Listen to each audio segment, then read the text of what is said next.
शादीशुदा लोगों के लिए एक बड़ी सीख। पति ने पत्नी को किसी बात पर 3 थप्पड़ जड़ दिए। पत्नी ने इसके जवाब में अपना सैंडल पति की तरफ फेंका। सैंडल का एक सिरा पति के सिर को छूता हुआ निकल गया। मामला रफा दफा हो भी जाता, लेकिन पति ने इसे अपनी तौहीन समझी। रिश्तेदारों ने मामला और पेचीदा बना दिया। न सिर्फ पेचीदा बल्कि संगीन। सब रिश्तेदारों ने इसे खानदान की नाक कटना कहा। यह भी कहा कि पति को सैंडल मारने वाली औरत न वफादार होती है न पतिव्रता। लड़के ने लड़की के बारे में और लड़की ने लड़के के बारे में कई असुविधाजनक बातें कही। मुकदमा दर्ज कराया गया। पति ने पत्नी की चरित्रहीनता का तो पत्नी ने दहेज उत्पीड़न का मामला दर्ज कराया। 6 साल तक शादीशुदा जीवन बिताने और एक बच्ची के माता पिता होने के बाद आज दोनों में तलाक हो गया। पति पत्नी के हाथ में तलाक के कागजों की प्रति थी। दोनों चुप थे, दोनों शांत, दोनों निर्विकार। मुकदमा 2 साल तक चला था। अंत में वही हुआ जो सब चाहते थे, यानी तलाक। यह महज इत्तेफाक ही था कि दोनों पक्षों के रिश्तेदार एक ही टी स्टॉल पर बैठे कोल्ड ड्रिंक्स लिया। यह भी महज इत्तेफाक ही था कि तलाकशुदा पति पत्नी एक ही मेज के आमने सामने जा बैठे। लकड़ी की बेंच और वो दोनों। कॉन्ग्रेचुलेशन, आप जो चाहते थे वही हुआ, स्त्री ने कहा। तुम्हें भी बधाई, तुमने भी तो तलाक देकर जीत हासिल की, पुरुष बोला। तलाक क्या जीत का प्रतीक होता है? स्त्री ने पूछा। तुम बताओ, पुरुष के पूछने पर स्त्री ने जवाब नहीं दिया। वो चुपचाप बैठी रही, फिर बोली, तुमने मुझे चरित्रहीन कहा था। अच्छा हुआ अब तुम्हारा चरित्रहीन स्त्री से पीछा छूटा। वो मेरी गलती थी, मुझे ऐसा नहीं करना चाहिए था, पुरुष बोला।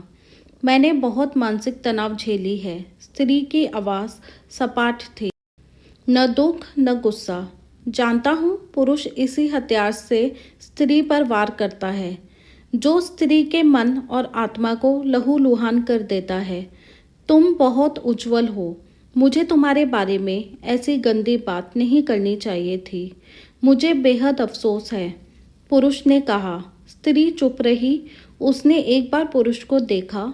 कुछ पल चुप रहने के बाद पुरुष ने गहरी सांस ली और कहा, तुमने भी तो मुझे दहेज का लोभी कहा था। गलत कहा था, पुरुष की ओर देखती हुई स्त्री बोली। कुछ देर चुप रही, फिर बोली, मैं कोई और आरोप लगाती, लेकिन मैं नहीं। प्लास्टिक के कप में चाय आ गई। स्त्री ने चाय उठाई। चाय जरा सी छलकी। गरम चाय स्त्री के हाथ पर गिरी। सी की आवाज़ निकली। पुरुष के गले में उसी क्षण ओह की आवाज़ निकली। स्त्री ने पुरुष को देखा। पुरुष स्त्री को देखे जा रहा था। तुम्हारा कमर दर्द कैसा है?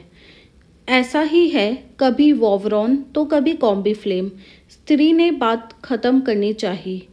तुम एक्सरसाइज भी तो नहीं करती, पुरुष ने कहा। तो स्त्री फीकी हंसी हंस दी। तुम्हारे अस्थमा की क्या कंडीशन है? फिर अटैक तो नहीं पड़े? स्त्री ने पूछा। अस्थमा? डॉक्टर सूरी ने स्ट्रेन, मेंटल स्ट्रेस कम करने को कहा है, पुरुष ने जानकारी दी। स्त्री ने पुरुष को देखा।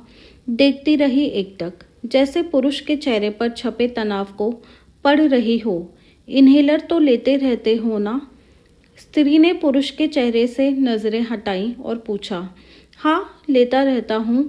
आज लाना याद नहीं रहा, पुरुष ने कहा। तभी आज तुम्हारी सांस उखड़ी उखड़ी सी है, स्त्री ने हमदर्द लहजे में कहा। हाँ, कुछ इस वजह से और कुछ, पुरुष कहते कहते रुक गया। कुछ तनाव के कारण, स्त्री ने बात पूरी की। पुरुष कुछ सोचता रहा, फिर बोला, तुम्हारे 4 लाख रुपए देने हैं और 6,000 रुपये महीना भी। हाँ, फिर? स्त्री ने पूछा। वसुंधरा में फ्लैट है, तुम्हें तो पता है। मैं उसे तुम्हारे नाम कर देता हूँ। 4 लाख रुपए फिलहाल मेरे पास नहीं है, पुरुष ने अपने मन की बात कही। वसुंधरा वाले फ्लैट की कीमत तो 20 लाख रुपए होगी। मुझे सिर्फ 4 लाख रुपए चाहिए, स्त्री ने स्पष्ट किया। बिटिया बड़ी होगी, 100 खर्च होते हैं, पुरुष ने कहा। वो तो तुम 6,000 रुपये महीना मुझे देते रहोगे, स्त्री बोली। हाँ, ज़रूर दूंगा। 4 लाख अगर तुम्हारे पास नहीं है तो मुझे मत देना, स्त्री ने कहा। उसके स्वर में पुराने संबंधों की गर्द थी। पुरुष उसका चेहरा देखता रहा। कितनी सहृदय और कितनी सुंदर लग रही थी सामने बैठी स्त्री, जो कभी उसकी पत्नी हुआ करती थी। स्त्री पुरुष को देख रही थी और सोच रही थी, कितना सरल स्वभाव का है यह पुरुष, जो कभी उसका पति हुआ करता था। कितना प्यार करता था उससे। एक बार हरिद्वार में जब वह गंगा में स्नान कर रही थी तो उसके हाथ से जंजीर छूट गई। फिर पागलों की तरह वह बचाने चला आया था उसे। खुद तैरना नहीं आता था, लाट साहब को और मुझे बचाने की कोशिशें करता रहा था। कितना अच्छा है। मैं ही खोट निकालती रही। पुरुष एकटक स्त्री को देख रहा था और सोच रहा था, कितना ध्यान रखती थी। स्टीम के लिए पानी उबालकर जग में डाल देती। उसके लिए हमेशा इनहेलर खरीद कर लाती। सेरेटाइड आईक्यू हेलर बहुत महंगा था। हर महीने कंजूसी करती, पैसे बचाती और आईक्यू हेलर खरीद लाती। दूसरों की बीमारी की कौन परवाह करता है, ये करती थी परवाह। कभी जाहिर भी नहीं होने देती थी। कितनी संवेदना थी इसमें। मैं अपनी मर्दानगी के नशे में रहा। काश जो मैं इसके जज्बे को समझ पाता। दोनों चुप थे, बेहद चुप। दुनिया भर की आवाज़ों से मुक्त होकर खामोश। दोनों भीगी आंखों से एक दूसरे को देखते रहे। मुझे एक बात कहनी है, उसकी आवाज़ में झिझक थी। कहो, स्त्री ने सजल आंखों से उसे देखा। डरता हूँ, पुरुष ने कहा।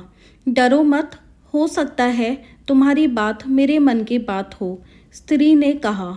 तुम बहुत याद आती रही, पुरुष बोला। तुम भी, स्त्री ने कहा। मैं तुम्हें अब भी प्रेम करता हूँ, मैं भी, स्त्री ने कहा। दोनों की आंखें कुछ ज़्यादा ही सजल हो गई थीं। दोनों की आवाज़ जज्बाती और चेहरे मासूम। क्या हम दोनों जीवन को नया मोड़ नहीं दे सकते, पुरुष ने कहा। कौन सा मोड़? हम फिर से साथ साथ रहने लगे, एक साथ पति पत्नी बनकर, बहुत अच्छे दोस्त बनकर। ये पेपर? स्त्री ने पूछा। फाड़ देते हैं, पुरुष ने कहा और अपने हाथ से तलाक के कागजात फाड़ दिए। फिर स्त्री ने भी वही किया। दोनों उठ खड़े हुए, एक दूसरे के हाथ में हाथ डालकर मुस्कुराए। दोनों पक्षों के रिश्तेदार हैरान परेशान थे।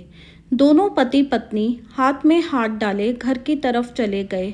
घर जो सिर्फ और सिर्फ पति पत्नी का था। पति पत्नी में प्यार और टकरार एक ही सिक्के के दो पहलू हैं। ज़रा सी बात पर कोई ऐसा फैसला ना लें कि आपको ज़िंदगी भर अफसोस हो। अगर कहानी पसंद आई है तो लाइक, शेयर, सब्सक्राइब करें और इस कहानी को लेकर आपकी क्या राय है हमें कमेंट सेक्शन में लिखकर ज़रूर बताएं।